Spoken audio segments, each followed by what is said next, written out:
Barros, né, é até difícil porque a biografia dele é imensa.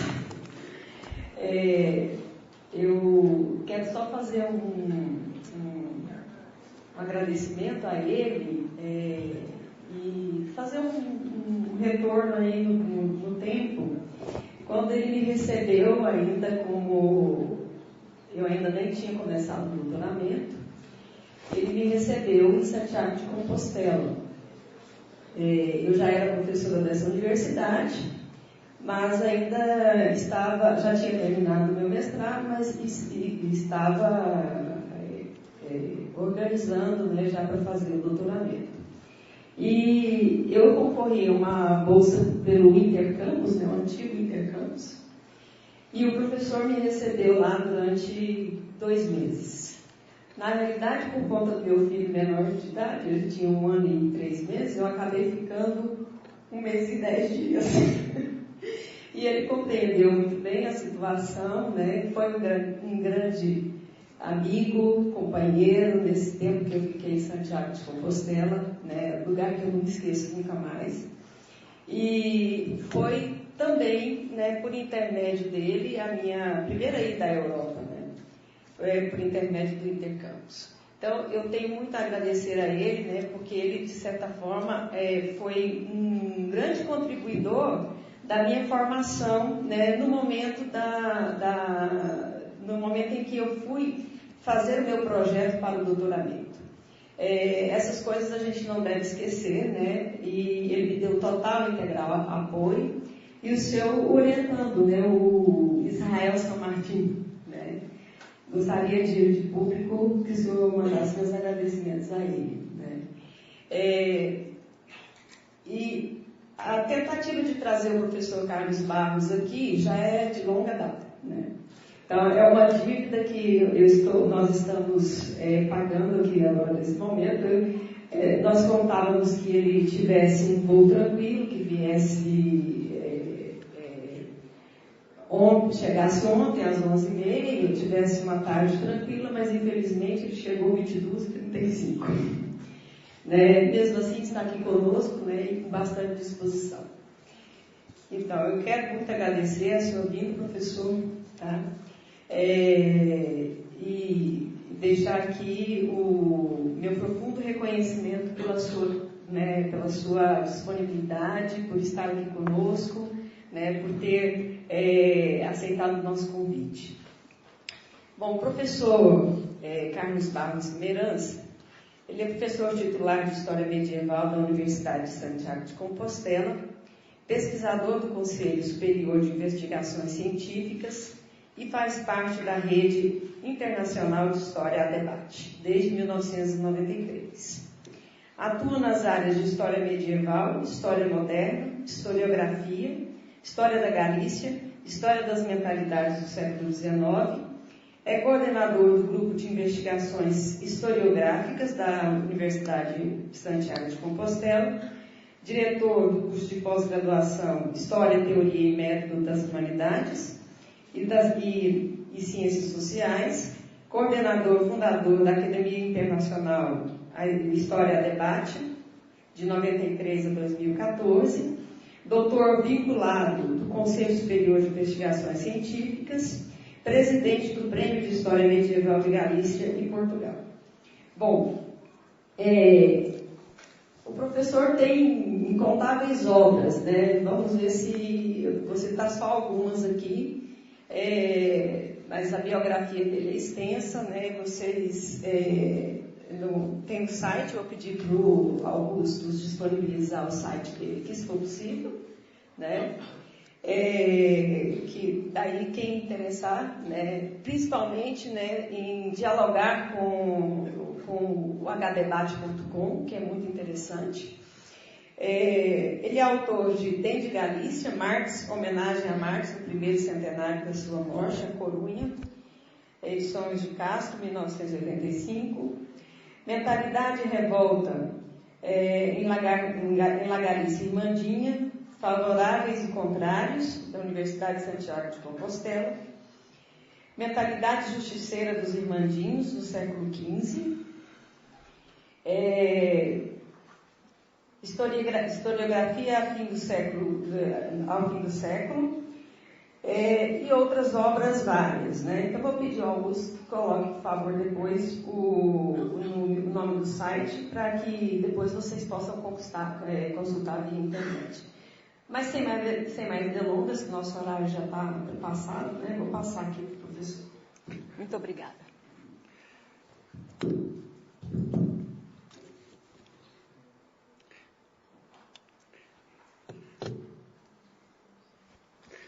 Bom dia. É que as cousas técnicas estas multimedias, espero que entre hoxe e mañán estea subida, vos decides baixada, creo, esta conferencia e a inauguración deste interesante congreso a YouTube, a Google e Bus e outras redes. Ben, no norte de Portugal hai un proverbio, pode acreditar Paula Pinto, que di: de España ni bon vento ni bon casamento. Eu espero desmentir isto. Levamos 20 anos dende Historia Debate desmentindo isto. Agradecer, polo tanto, a invitación á Facultade de Historia, á Universidade Federal de Goiás, e sobre todo a miña colega e amiga Armenia Sousa e a súa equipa. É dicir que levamos 15 anos de contactos dende a súa primeira visita a España, a Santiago, a Europa, a Santiago de Compostela, o ano 2000, verdad? E mantuvímonos en contacto ata hoxe. E, polo tanto, bueno, tiven dificultades no aeroporto Adolfo Suárez de Madrid e logo no aeroporto de Sao Paulo polo retraso prolongado do voo entre España e Portugal, pero lle decía ao director da vosa facultad que despois dese inferno cheguei a Goiás, que é o ceo, non? Por lo tanto, me atopo moi a gusto aquí con todos vos, ¿no?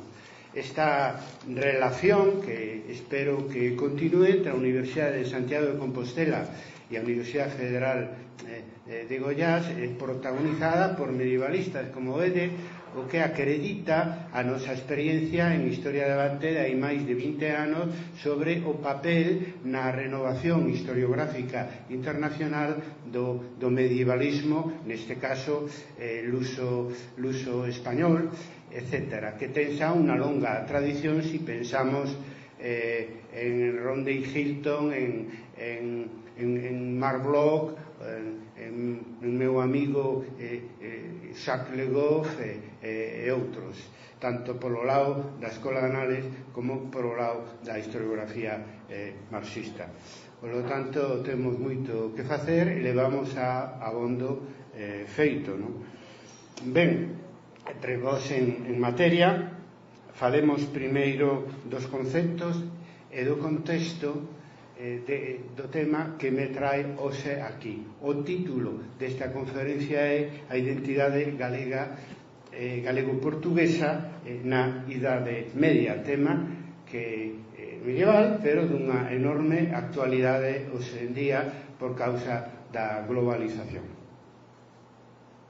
A historiografía española e portuguesa ignoraron o tema da identidade nacional, das identidades nacionais, non?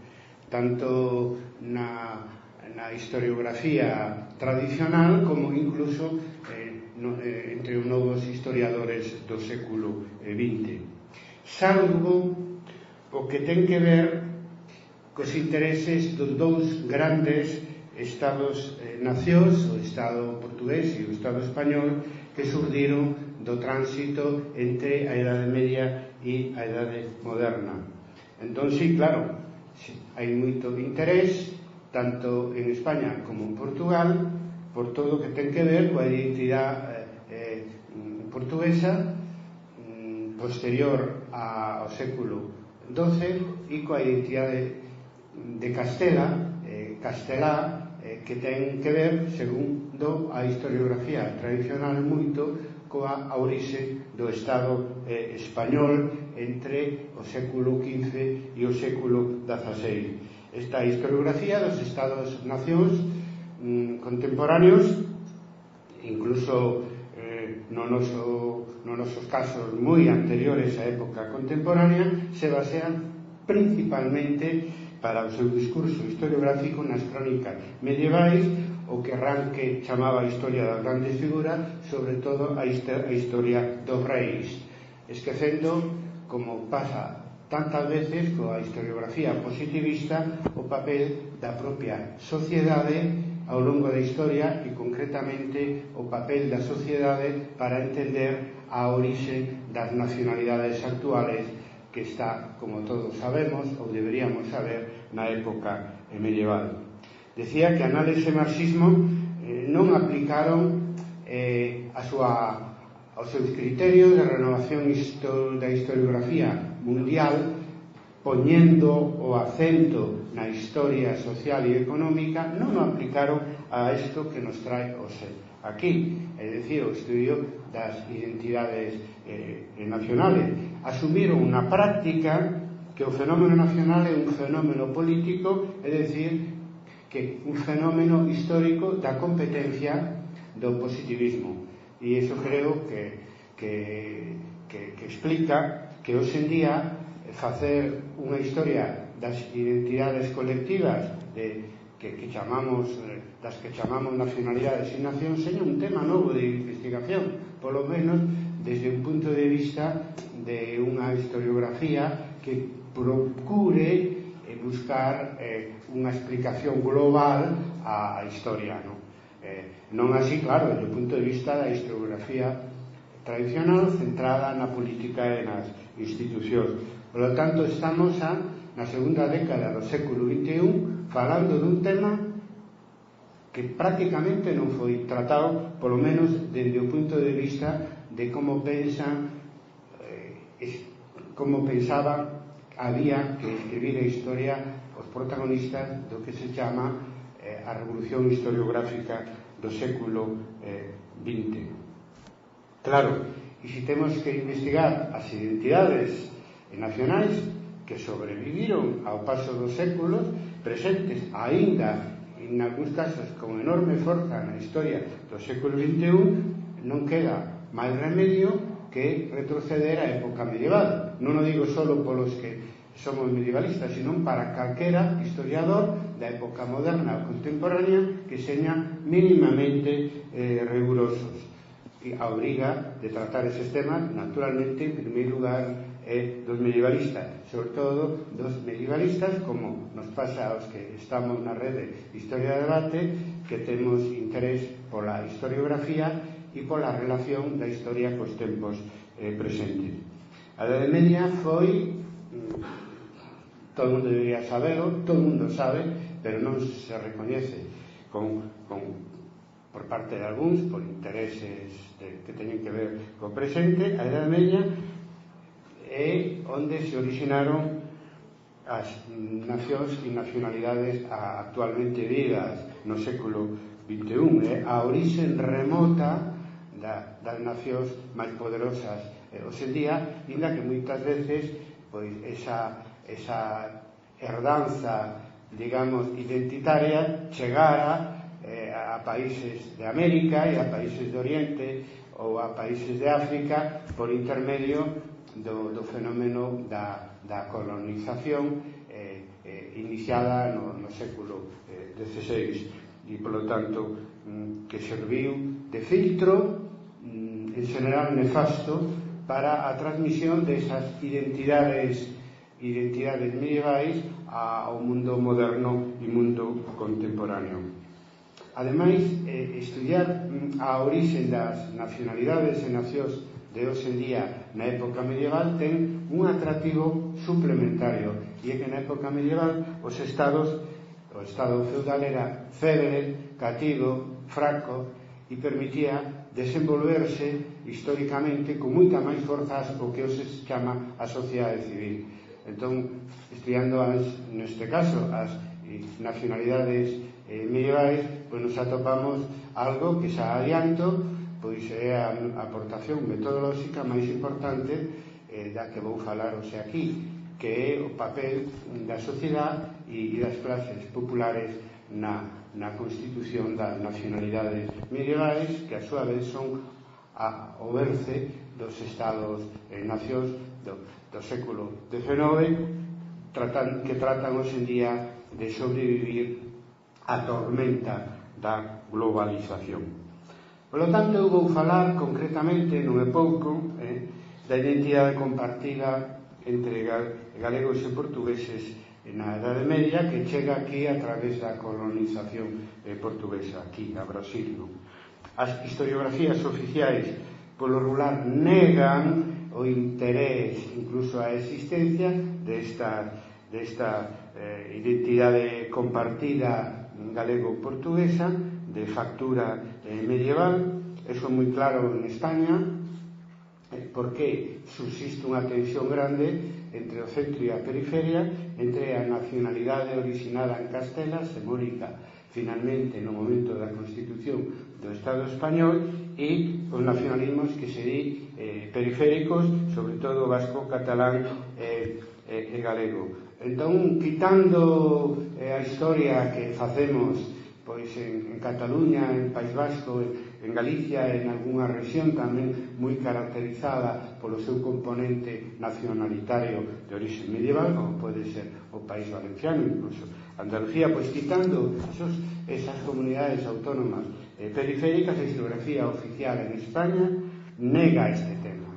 Por lo tanto, estamos facendo unha historiografía crítica coas historiografías oficiais en España, creo que en Portugal tamén, según explicarei, cando nos adicamos a estudiar as nacionalidades que surden na Edade Media na Península Ibérica. A historiografía portuguesa dende o século XIX, dende Herculano, pois ven ata Matoso, ven fluctuando entre os que procuran a orixe en Lusitania e os que procuran a orixe de Portugal na Galiza, non? Como se di, é dicir, no reino medieval da Galiza, ao que perteneceu durante séculos o norte de Portugal. Aínda que recentemente, dende finais do século XX e hoxe en día, o consenso, na miña opinión crítica, dos historiadores portugueses é que a nación portuguesa nace no século XII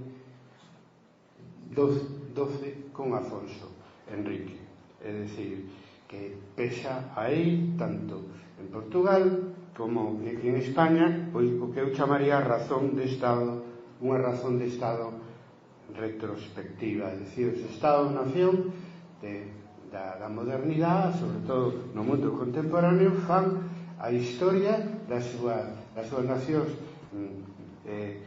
pois salientando o papel das nacionalidades medievais que deron lugar ao Estado portugués e ao Estado español, e esquecéndose das nacións sin Estado, que foron as maiorías das nacionalidades medievais en Europa. Solamente unhas cuantas foron quen de constituir grandes estados, ¿no? Como o caso de Castela na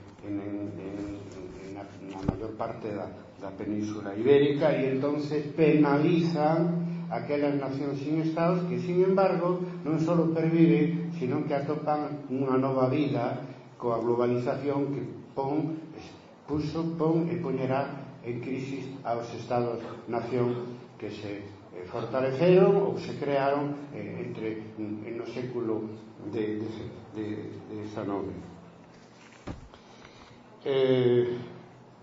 Ben, insistir brevemente no que xa adiantei, que a miña metodoloxía para estudiar as identidades nacionais na época medieval asume a relación que herdamos do marxismo historiográfico entre base e superestructura, é dicir, a economía e a sociedade condiciona o resto, as institucións e a cultura, en calquera época histórica. Eso está asumida por calquera enfoque historiográfico que se considere actual, ¿no?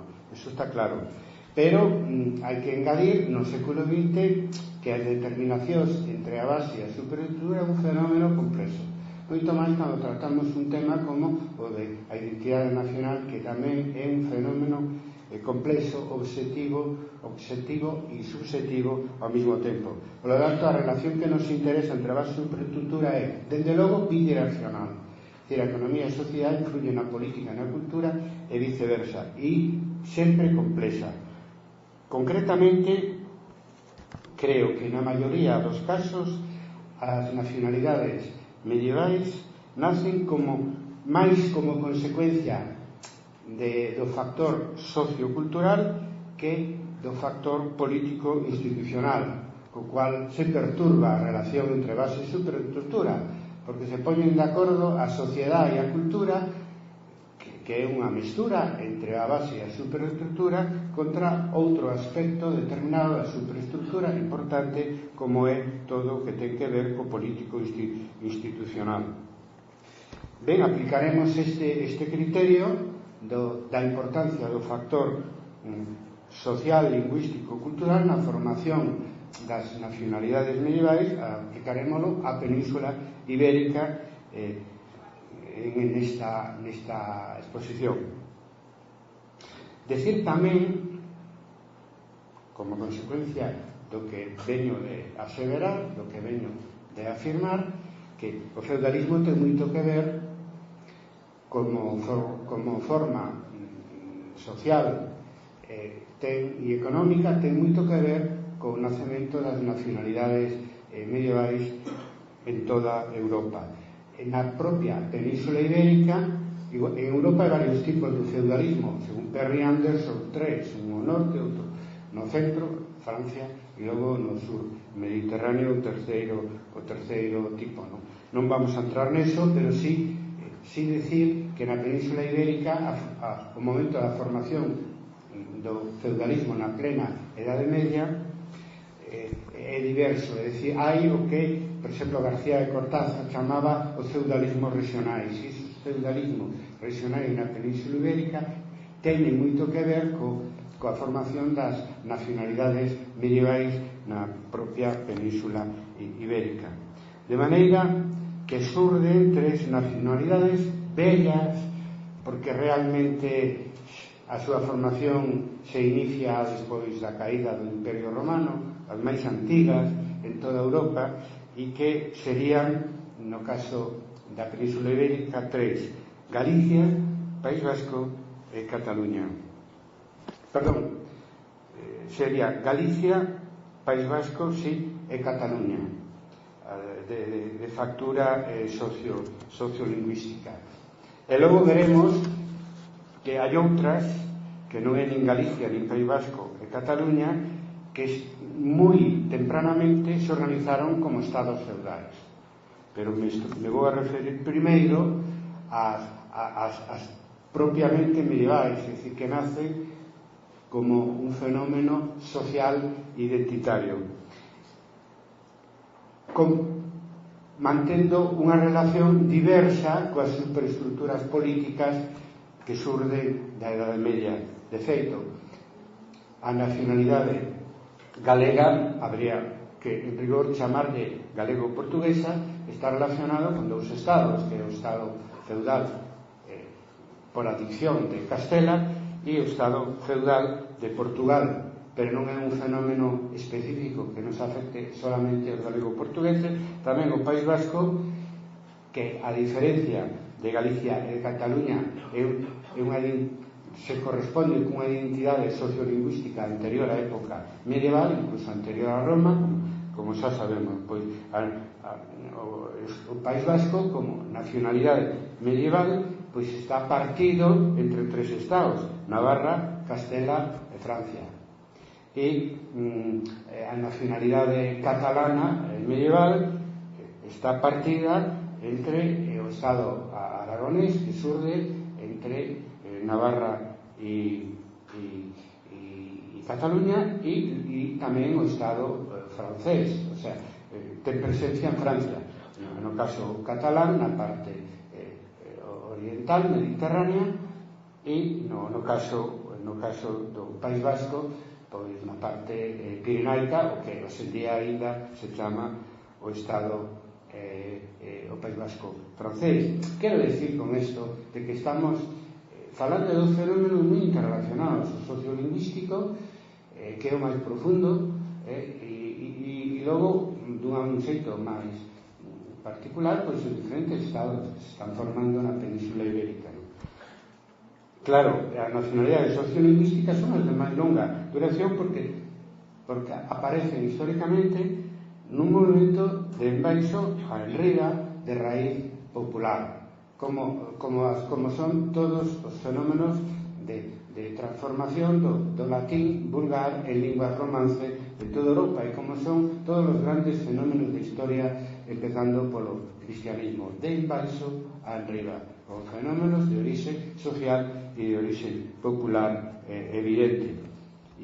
Insisto, son fenómenos de máis longa duración que a formación de estados, os fenómenos superestructurales que dependen máis da coyuntura, uns progresan, teñen futuro histórico e outros simplemente desaparecen moi rapidamente ou son absorbidos por estados máis grandes.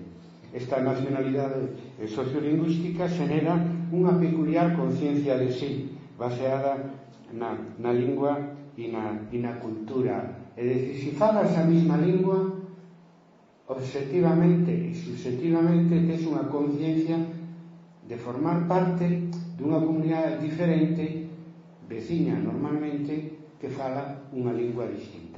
Ese feito tan obvio moitas veces pasa desapercibido porque buscamos as explicacións históricas pois na espuma das ondas, non no movimento das propias ondas. E entón, en ese sentido, esa conciencia, insisto, é a máis profunda e a de máis longa produción por un feito moi simple, porque a formación de linguas novas sobre a base da comunidade latina imposta polo Imperio Romano é un fenómeno en sí mismo de orixe popular, generado pola propia sociedade e consecuencia de unhas interaccións sociais moi intensas nunha zona determinada, nese caso no noroeste peninsular ou no norte cantábrico ou no nordeste peninsular para o caso de Cataluña, aos dos lados me estou referindo dos Pirineos que nos separan do resto da Europa continental, non? Decía que, relacionado con estas tres bellas nacionalidades sociolingüísticas, surden tamén na Península Ibérica pois tres estados feudais que teñen que ver con unhas nacionalidades expansivas impulsadas pola nobreza feudal e un pouco necesarias para a chamada reconquista de Hispania a partir da invasión islámica do ano 711.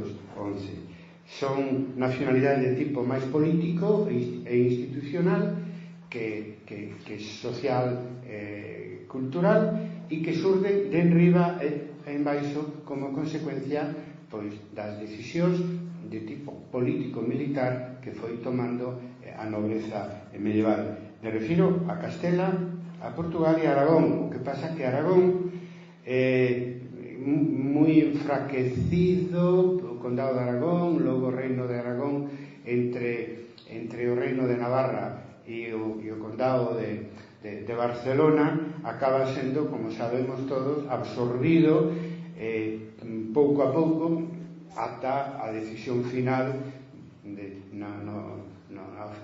na fin do século XV, que supuso a unión dinástica entre a coroa de Castela e Aragón. Cara ao futuro, os que duraron máis hasta o tempo de hoxe, o Estado español sobre a base da hegemonía de Castela na Península Ibérica e o Estado portugués que tivo a súa orixe no reino galego-portugués de Galicia, que perdurou hasta o día de hoxe. O Estado originado por Castela se prolongou na América Latina, na parte hispanoamericana, e o Estado portugués, eso todo xa na época moderna, se prolongou en América Latina a través da colonia brasileira. Este tipo de nacionalidades políticas expansivas, militarizadas, que primeiro nacen na loita contra o Islam e logo crean imperios na loita contra as etnias originarias de toda a América Latina, xenera unha conciencia de sí política e militar, no? Xurdida da guerra contra o Islam na baixa Edade Media peninsular, das guerras dinásticas, e logo xa no mundo moderno na guerra pola conquista contra as tribus nativas, as etnias nativas da conquista da América, tanto pola parte lusa como pola parte hispana. Eu, para que se entenda o tipo de conciencia nacional que surde nestas nacionalidades, pero que son estados xa dende a época medieval, gústame poñer de exemplo a Xoana de Arco, ¿no? Que aparece, como todos sabemos, a principios do século XV como consecuencia da guerra entre Francia e Inglaterra no contexto da guerra dos 100 anos. Entón vemos a doncela de Xoana de Arco, de orixe evidentemente popular, pois dun xeito místico pero claramente político, pois defendendo unha nación de Estado medieval, pero de Estado que surde do antigo reino franco na guerra contra os ingleses no contexto da guerra dos 100 anos. Ben, un tipo de conciencia política nacional vinculada aos estados que acaban vencendo ao final da Edade Media en Europa, e que é distinta da conciencia nacional de tipo sociolingüístico daquelas nacionalidades que non constituíron Estado, verdad? Sino que foron absorbidas ben por estos dous estados, ben por o Estado castelán, ben polo Estado portugués. Claro, é moi importante para este tema das historias das nacionalidades acudir ao que Mark Bloch chamaba a historia regresiva, ¿no? É dicir, ver como despois, neste caso da Edade Media, evolucionan os temas que investigamos, neste caso as nacionalidades medievais, e entonces comprobamos que estas vellas, que hai dous tipos, ao dice unha vez máis, nacionalidades sociolingüísticas e nacionalidades políticas surdidas ao redor dos estados feudales. Pero agora, no século XXI, nos atopamos o que xa afirmei antes, é dicir, a longa duración das bellas nacionalidades sociolingüísticas. Por exemplo, o Estado español, despois que se impuso dende enriba a partir dos reis católicos, que se impuso a nacionalidade catalá, vasca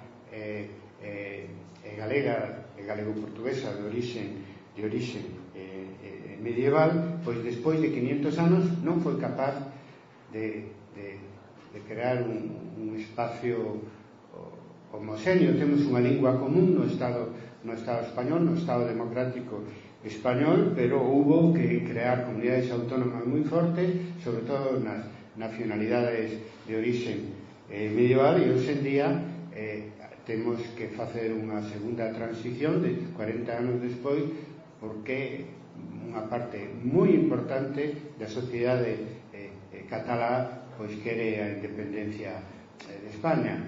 Bueno, son optimista, penso que se vai resolver, se debería resolver con unha consulta en Cataluña sobre como o que queren facer do seu futuro, pero aquí solamente temos que decir que as nacionalidades que non constituíron Estado na época medieval, que son as máis antigas, no cadro do actual Estado español, están vivísimas. E así se pode falar do resto de Europa. Por que están vivísimas? Porque a globalización, a mundialización pon en crisis Estado-nación. E curiosamente, desde o momento que o mundo se unifica para ben e para mal gracias á globalización, fenómenos históricos tan antigos como as pequenas nacionalidades que non constituíron Estado nin na época medieval importante nin na época moderna, pois agora rebrotan, non? E aparecen a luz pública e atopan unha existencia nova no século XXI, non? Ben, critiquei o meu propio Estado, o Estado español, tamén teño que criticar algo o Estado portugués, sempre con moito máis cuidado, claro. Aí tamén sobrevive desde a época medieval por as diferencias que ali se chaman norte-sur, entre o que era o norte portugués, que perteneceu ao reino medieval de Galicia, e o sur, que foi Lusitania, logo pois o Alentejo, logo o Algarve, conforme avanzou a Reconquista, non? E entón, que pasa? Que sempre se mantivo hasta o día de hoxe, ao longo dos séculos, esta relación entre norte e sur, que é menos grave, ten menos consecuencias para no momento político actual na Península Ibérica, porque o norte e o sur portugués comparten a mesma lingua e cultura de orixe galego-portuguesa, ainda que moitos non o queiran recoñecer, cousa que non é a mesma se falamos do Estado español, que nace a partir da coroa de Castela, que se impón ademais a coroa de Aragón, e que, sin embargo, ten que facerse compatible, se fixo compatible ao longo de 5 séculos, pois con linguas e culturas diferentes en Cataluña, País Vasco e Galicia. Entón, nese sentido, simplemente en Portugal pasou o mismo que no caso de Castela. Castela, conforme foi recuperando territorios que antes pertenecían al Andaluz, pois impuso as formas de organización social, as formas políticas e as formas culturais, empezando polo idioma, ao centro e ao sur da Península Ibérica, e o mesmo fixo o reino de portugués creado por Afonso Enríquez conforme avanza a Reconquista ata finalizar coa conquista do que logo sería o Algarve. En cronoloxía da formación das nacionalidades medievais na Península Ibérica, o que nos interesa neste caso, polo título da conferencia, Identidade galego-portuguesa na Edade Media, é o Reino de Galicia. O Reino de Galicia se crea coa entrada dos suevos no século V e se completa nesta primeira fase no século XII. Naturalmente, ese espacio compartido que se transforma nunha lingua e nunha cultura compartida ao longo de toda a Alta Edade Media entre o que é a Galicia actual e o norte de Portugal, responde a unhas situacións anteriores tamén moi diferenciadas, non? Na época megalítica, a cultura das mámoas, na época posterior, pre-romana, a costura dos castros, a cultura castresa, que compartíamos en Galicia e o norte de Portugal, pois con todo o noroeste peninsular.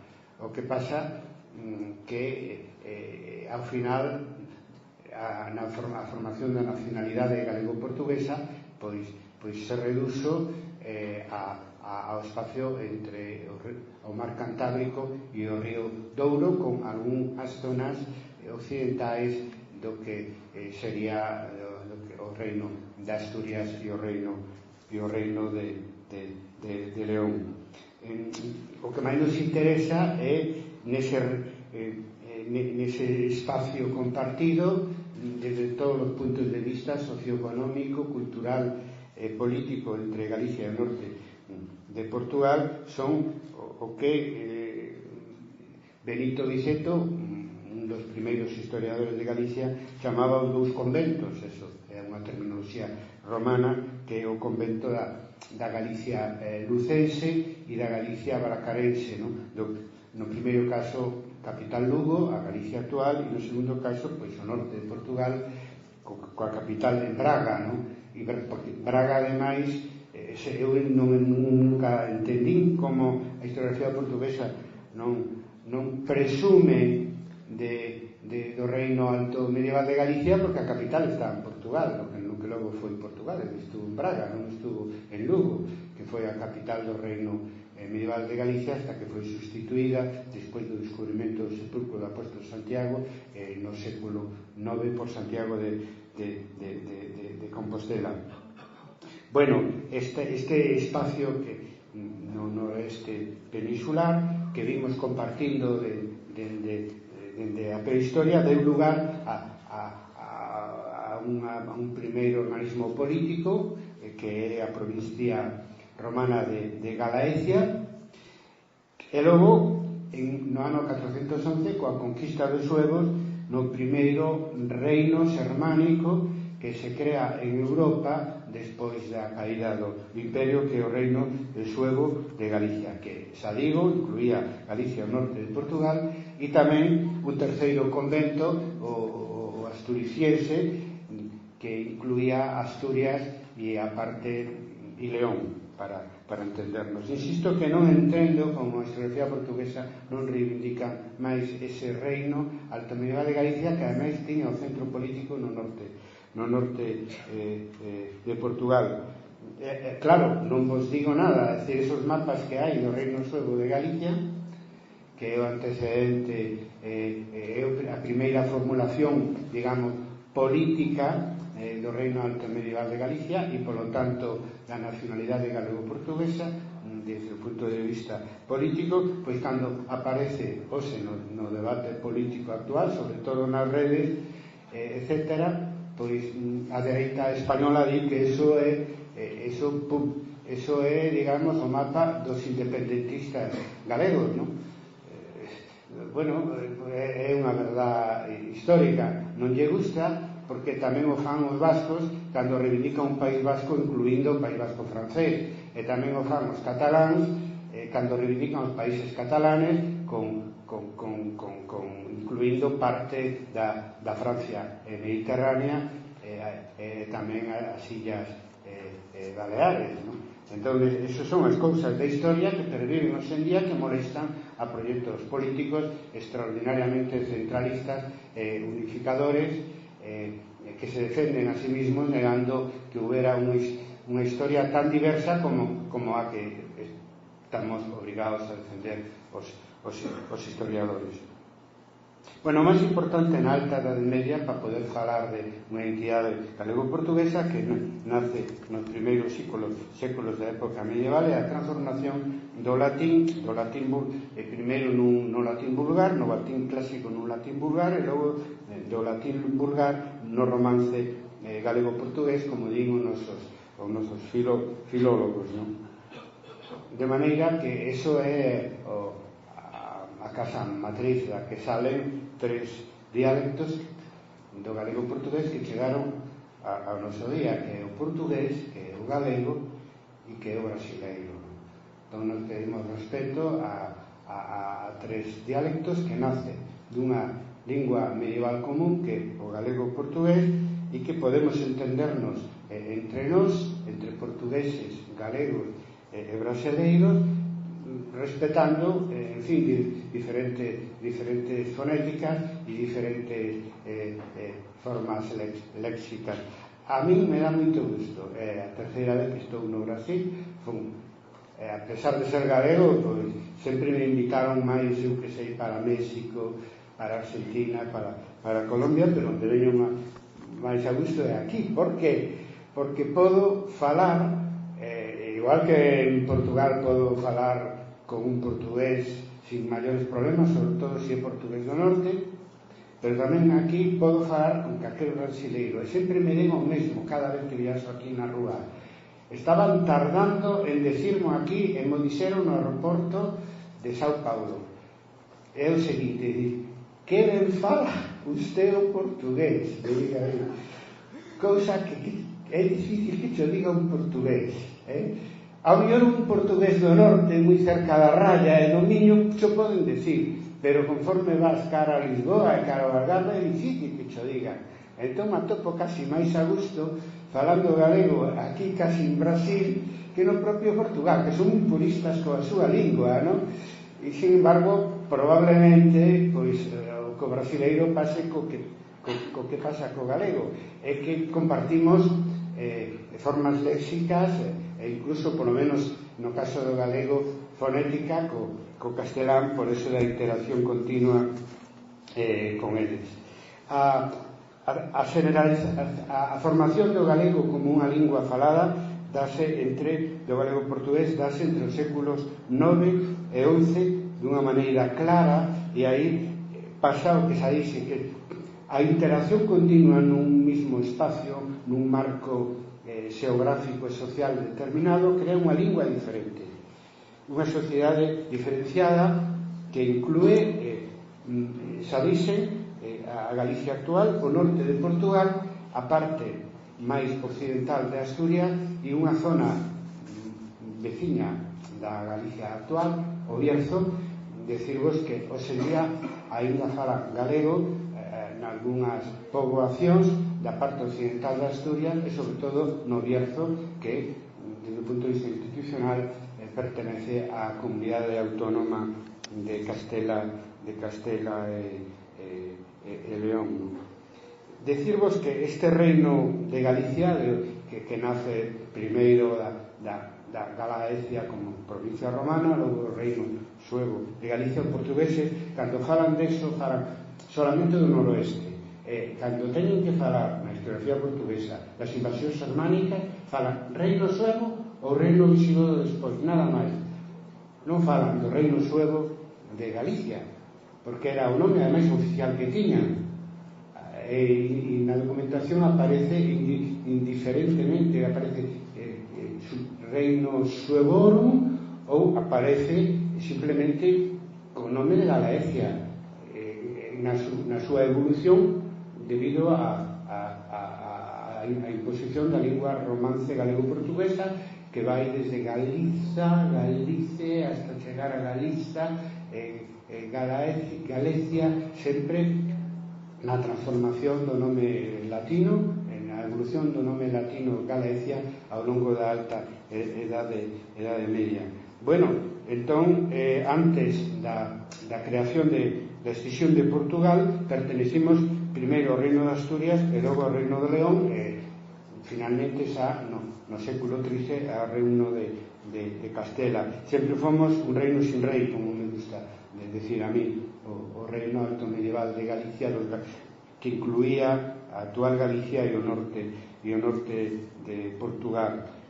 Bueno, porque o poder nese reino suevo de Galicia, que é o nome oficial que aparece na documentación a ese espacio político noroccidental, porque dependíamos de un poder político perimetral, é dicir, un pouco fora do centro do que era pois Braga, do que foi Braga, do que foi Lugo durante a época romana, logo durante a época xermánica, pois simplemente pola dinámica da loita contra o Islán.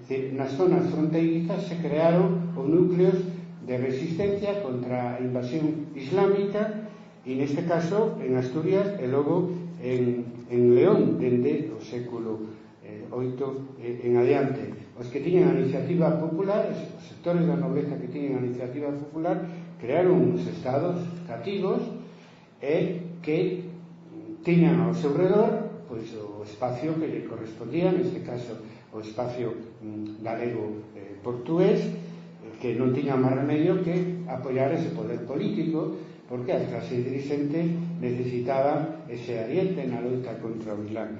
Sempre o poder político, no caso do reino medieval de Galicia, apareceu na periferia, primeiro na periferia astur-leonesa e logo xa no século XII na periferia portuguesa, tamén polo mesmo motivo. Este reino sin rei galego-portugués quedou illado do resto da meseta a partir da conquista por parte do Reino de León de Toledo no ano 1085. Bueno, os únicos que se mantuveron na vanguarda na loita contra o Islam son os condados fronteirizos na parte máis occidental, é dicir, Portugal e Coimbra, dous condados pertenecentes formalmente ao Reino de Galicia, pero sobre os que descansaba a loita contra o Islam pola súa ubicación xeopolítica, non? E que aproveitaron ese protagonismo de tipo militar no século XII, como sabemos, para crear un estado propio en Portugal que logo absorbeu o condado de Coimbra.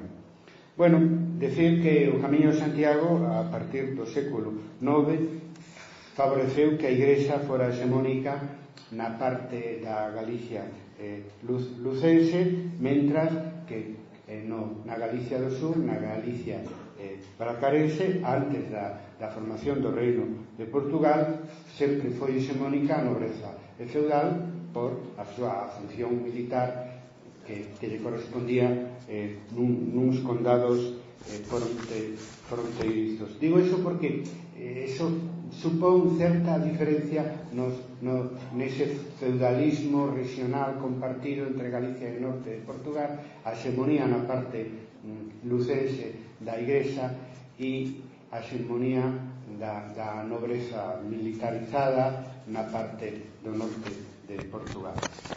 Ben, no século XII e XIII marcan o feudalismo a plenitude da formación social feudal e tamén a plenitude no proceso de formación da nacionalidade galego-portuguesa, que a partir de 1140 ten que desenvolverse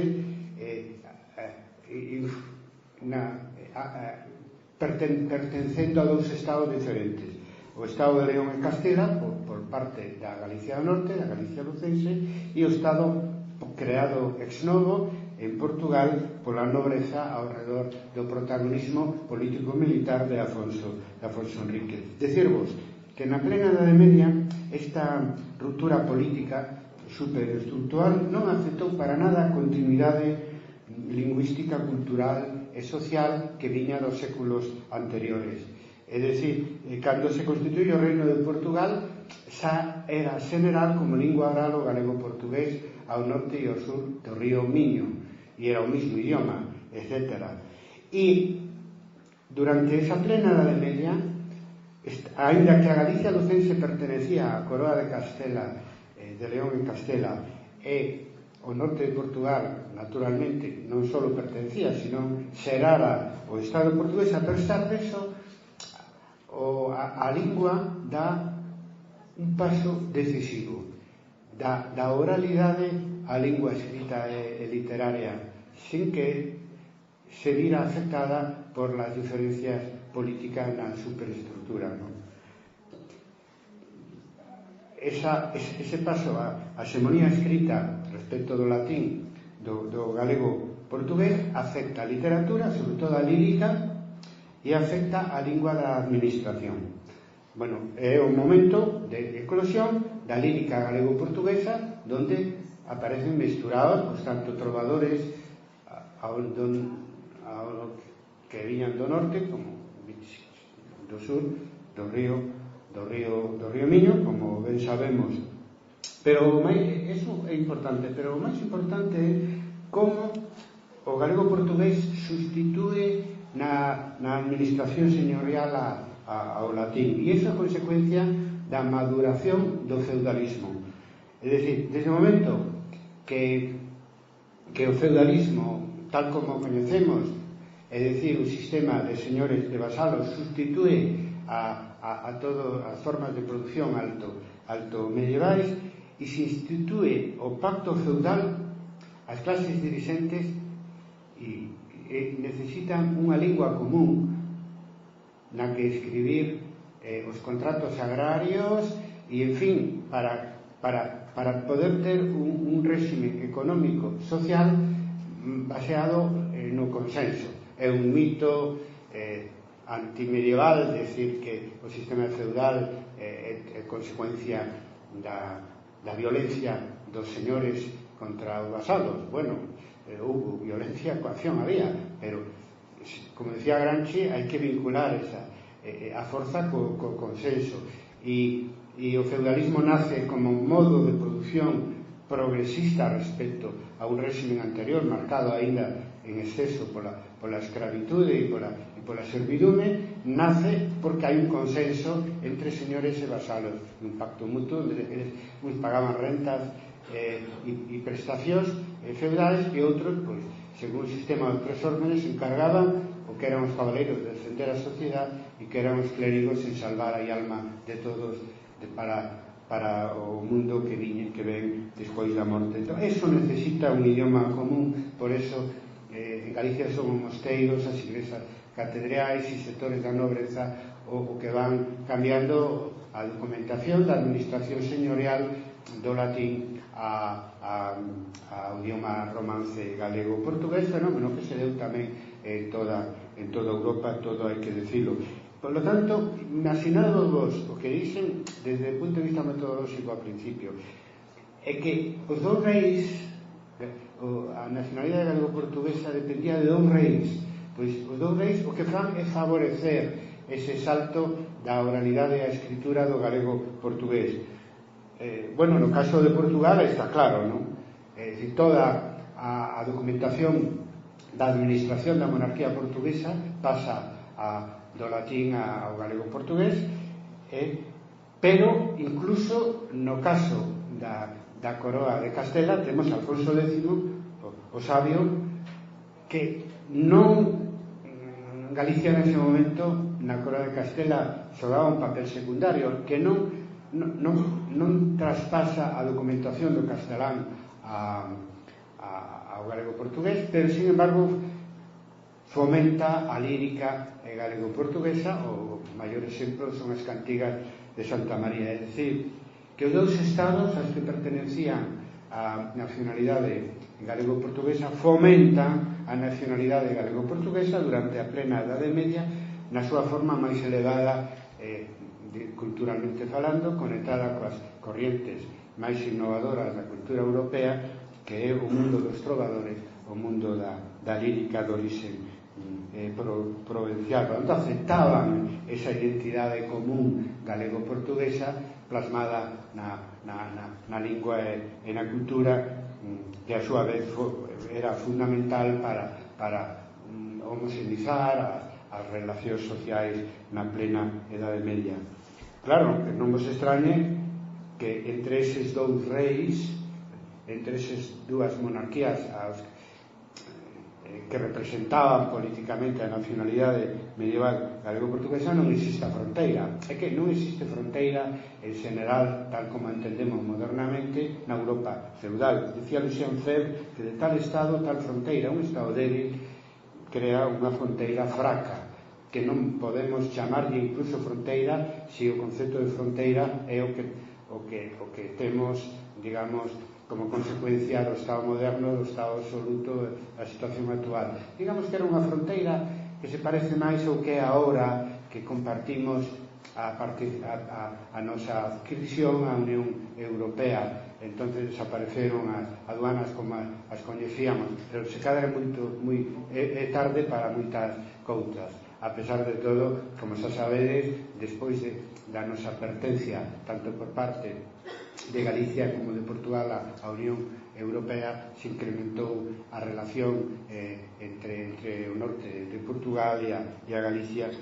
Por eso digo que rebrota esa nacionalidade de orixe medieval cando, na medida en que enfraquecen os estados modernos, gracias, en este caso, ao proceso de globalización en Europa, de globalización política, apenas que é un proceso que está en crisis e que a súa vez moi débil, senón aínda teríamos máis relacións que as que temos hoxe en día os antigos territorios que pertencimos ao reino suevo de Galicia. Non existía fronteira. No ámbito socioeconómico seguro, é dicir, os señoríos do norte de Portugal e os señoríos de Galicia pois aparecen cruzados, é dicir, a Igrexa de Tui tiña vasalos e terras no norte de Portugal e o arzobispo de Braga tiña vasalos e terras máis alá do río Miño, non digamos o comercio que era enormemente fluido e a mobilidade das persoas, como se di hoxe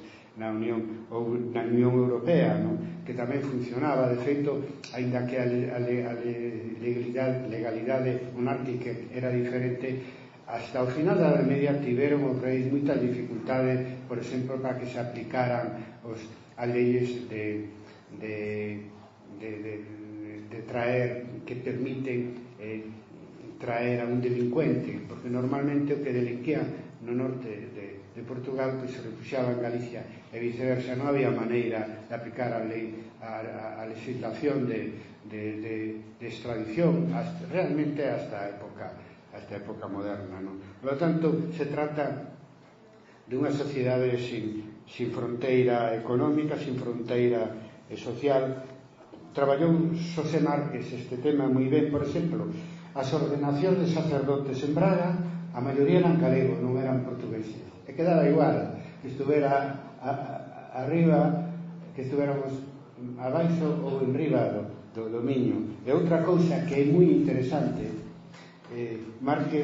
Xosé Márquez descubriu que se mantuveron o número de matrimonios entre galegos e portugueses, falando modernamente, se mantivo hasta o final da Edade Media.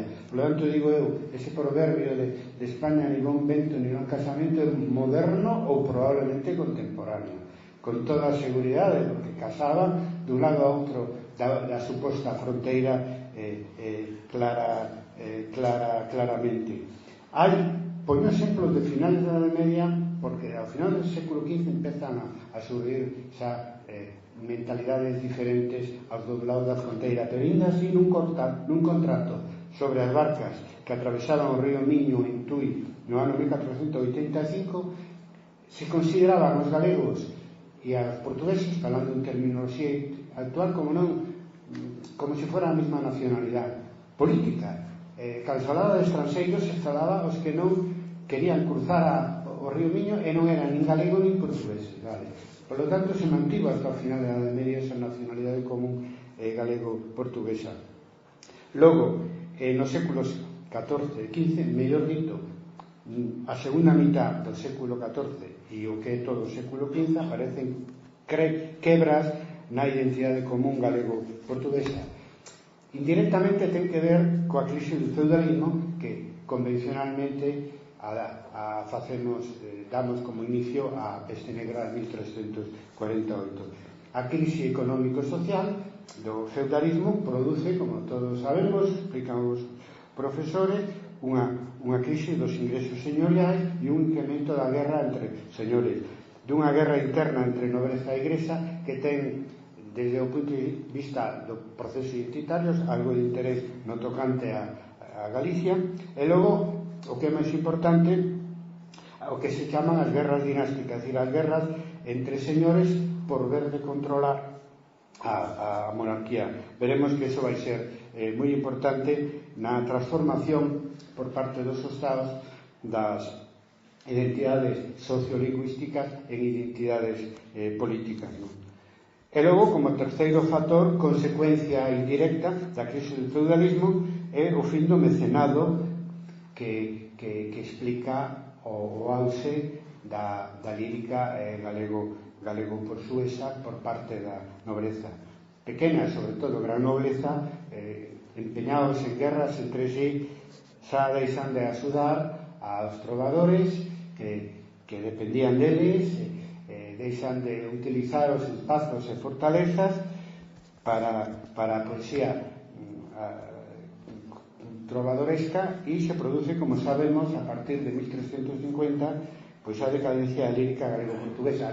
Este é un factor coadyuvante que axuda, hai outros factores, pero tamén ten moito que ver porque ao desaparecer a lírica galego-portuguesa durante a segunda mitad do século XIV-XV, pois desaparece o elemento de identidade cultural maior ao norte e ao sur do río Miño. Sin embargo, non tivo sustitución desde o punto de vista cultural a desaparición ou a decadencia da lírica galego-portuguesa, e hai que decir que o uso tanto administrativo como oral, etc., do galego e portugués non se veu afectado por esta crise de baixo medieval ata a imposición, no caso de Galicia, do castelán, que foi xa unha cousa que ten que ver coa historia moderna máis que coa historia medieval.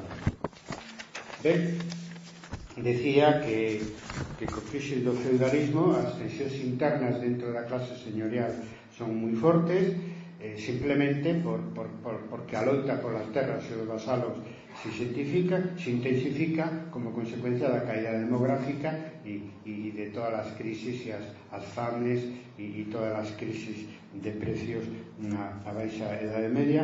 Entón decía que no caso de Galicia, durante a plena Edade Media, pola influencia do Camiño de Santiago e outros factores, o sector hexemónico da clase señorial era a Igrexa na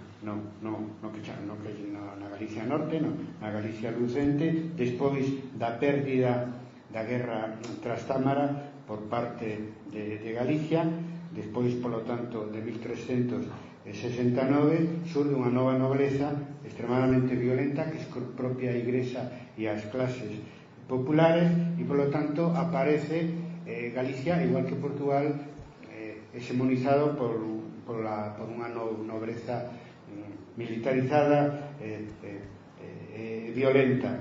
Pero, bueno, non axudou moito ao tema de manter a recuperación no plano das clases dirixentes da identidade antiga galego-portuguesa, porque tiña tantas divisións internas e tanta nobreza en Galicia como no norte de Portugal, como no resto de Europa, diría eu, como consecuencia das reyes das guerras dinásticas que ao final eso é o que se impuso. Guerras dinásticas que afectan a conciencia nacional e que afectan a identidade nacional portuguesa na baixa Edade Media. Pois, bueno, as dúas guerras que hubo no século XIV unha e no século XV pola coroa de Castela. Primeiro a guerra Trastámara, que chamamos ali en España, entre 1366 e 1369, entre os partidarios de Pedro I de Portugal contra Enrique II o Trastámara. Foi unha guerra pola coroa de Castela que continuou, rebrotou nos anos 80 coa invasión de Galicia por parte do duque de Lancaster. A segunda guerra dinástica que afecta a relación de Galicia e Portugal é a guerra de sucesión pola coroa de Castela entre os anos 1475 e 79, entre a Afonso V de Portugal, casado con Juana la Beltraneja, a filla bastarda de Enrique IV, e a irmán de Enrique IV, Isabel I de Castela, es decir, Isabel la Católica. Bueno, en ambos casos, nestas guerras pola coroa de Castela onde participaba Portugal, houbo un bando portugués en Galicia. No caso da guerra Trastámara foi maioritario, apoiado pola nobreza galega ao redor da liñaxe dos Castro, co apoio da Igrexa, co apoio das cidades onde se fixeron exércitos conxuntos de galegos e portugueses para loitar contra Enrique IV de Trastámara, que, digamos, na linguaxe actual era máis reaccionario que Pedro I de Portugal, que sería máis liberal para entendernos. Logo, na segunda guerra dinástica que afectou a relación de Galicia e Portugal e a cuestión nacional, que sobre o que estamos falando, é outro bando minoritario no século XV, na guerra de sucesión, o bando portugués neste caso estaba dirixido por Pedro Madruga, o xefe da Casa de Soutomaior, que tiña intereses económicos e sociais aos dous lados do río Miño. Nos dous casos, os bandos portugueses foron derrotados e Portugal foi derrotado. No primeiro caso gañou a Guerra Civil e Enrique II Trastámara e trouxe un período de reacción na Coroa de Castela que afectou moi especialmente a Galicia. No segundo caso gañou Isabel a Católica, polo tanto os reis católicas, e polo tanto desapareceu a posibilidade histórica de que o norte e a Galicia do norte e a Galicia do sur se reencontraran nun estado peninsular encabezado por unha dinastía portuguesa, o cual interesou, vos lo digo, tanto nun caso como non outros, a un sector da sociedade galega, da antiga Galicia lucense. Por lo tanto, sabedes que a nacionalidade galego-portuguesa mantouse viva hasta o final da Edade Media, hasta o punto que se considerou sempre hasta o final a reversabilidade de esa comunidade, de esa relación comunitaria de tipo nacional que non tiña en conta a fronteira do río Miño. Ao final se impuseron as divisións políticas e se desbotou a posibilidade de que a Galicia lucense e a Galicia bacarense se reencontraran, salise nun estado peninsular onde o galego-portugués sería a lingua común e non o castelán. Posibilidade histórica de triunfo da nacionalidade galego-portuguesa, non nun estado independiente, porque ao final da Edade Media estábamos nunha época histórica onde se estaban formando en toda Europa grandes estados de ámbito territorial moi amplio na portada formación dos estados, nas vísperas da formación do Estado moderno e logo do Estado absoluto. Hasta o final hubo galegos e portugueses que creeron que éramos o mesmo. E non só nas clases populares, sobre todo máis cercanas á fronteira, sino tamén nas clases dirixentes. Bueno, algunhas fracturas e inimizades que se formaron nesa plena Edade Media, en general vinculados ás guerras dinásticas que, bueno, falei da forma que adotaron na Península Ibérica, pero todas elas conectadas con conflictos militares en toda Europa, sobre todo coas guerras dos 100 anos, pero tamén con outros fenómenos. Por exemplo, o cisma de Occidente en 1378, cando Castela apoiaba a Clemente VII, o Papa de Aviñón, e Portugal apoiaba a Urbano VII, non? Entón, que incidencia tuvo isto na evolución da nacionalidade compartida galego-portuguesa? Pois en 1331, 3 anos despois, parte do cabildo de Tui se van para Valença do Miño e na igrexa de San Sebastián crean unha segunda catedral. Entonces, que pasa? Que se produce unha ruptura do señorío da igrexa de Tui, que perde as súas posesións en Portugal. Quero dicir que hai unha fractura social, é dicir, o que era unión lingüístico-cultural, pero tamén unión social, sufre fracturas pois na Baixa Edade Media, que comenzan na segunda mitad do século XIV e que se fan moi intensas ao finais do século XV. Por exemplo, en 1467 estaba a revolta irmandiña no reino de Galicia. Comparten ese espírito de rebeldía e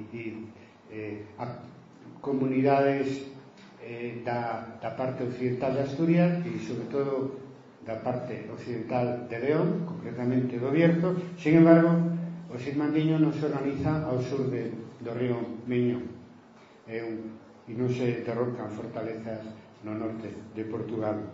Eso quer decir simplemente que a mediados do século XV xa existía unha fractura social na fronteira do río Miño. Xa podemos decir que estamos entrando na modernidade. A mí me gusta decir que a modernidade en Galicia non é cando chegan os reis católicos no 1480, senón 1467, cando se levantan os irmandiños e se atopan xa de que non poden ou non queren ou non lles interesa estender a revolta ao norte de Portugal, que ten unha dinámica socioeconómica e política nesta altura xa moi distinta da antigua Galicia lucense. Bueno, digo que os estados como o portugués e o castelán nacidos no comenzo da plena Edade Media non consiguen o consenso da poboación, non se xenera unha conciencia política no reino ao redor dos reis ata ben avanzada a Edade Media, e iso só será posible como consecuencia das guerras dinásticas, non? Por exemplo, os insultos entre galegos e portugueses no cerco de Sobroso, en fin, como no marco da loita entre Pedro Madruga, dirixente do partido portugués, e o arcebispo Fonseca de Santiago, dirixente do partido castelán en Galicia. Os galegos de Fonseca lle din aos portugueses de Pedro Madruga. O seu exército estaba constituído por xente da Casa de Soutomaior do sur de Galicia, pero sobre todo por portugueses, porque simplemente el tiña vasalos e terras en Portugal e estaba casado con unha portuguesa. Entón lle din os galegos de Fonseca aos portugueses de Pedro Madruga: sedosos, cabrones, que non eran buenos sino para tomar bifés de vaca. Aquí eso estaba en galego, pero Vasco da Ponte escribe isto a principios do século XVI en castelán. Entón, por desgracia, os diálogos os traduce ao seu xeito do galego portugués ao castelán. Pero, bueno, son suficientemente, en fin, sugerentes, non? E lle din, ao revés, os portugueses aos galegos no cerco do Castelo de Sobroso: ladrones gallegos, pámparos, torrerneiros. Pámparos é como parvos, tontos. Torrerneiros son como inútiles, non? Ladrones gallegos, eso é toda unha novedade, que galegos e portugueses insulten, non? Estamos simplemente no último tercio do século XV, nas cercanías da modernidade. Bueno, anecdóticamente decir que os de Pedro Madruga portugueses reaccionaron sin pensarlo dos veces e aproveitaron os galegos dirixidos polo arzobispo de Santiago para derrocalos. Tuveron que levantar o cerco e saliron triunfantes os partidarios de Isabel I. Pero un século antes, despois da Aljubarrota, como todos sabemos, é moi importante para entender a conciencia política portuguesa, non? Como se estende do ámbito da corte real á maioría da poboación ese sentimento de constituir unha nacionalidade, cousa que sería imposible sin o enfrentamento con estranxeiros, non?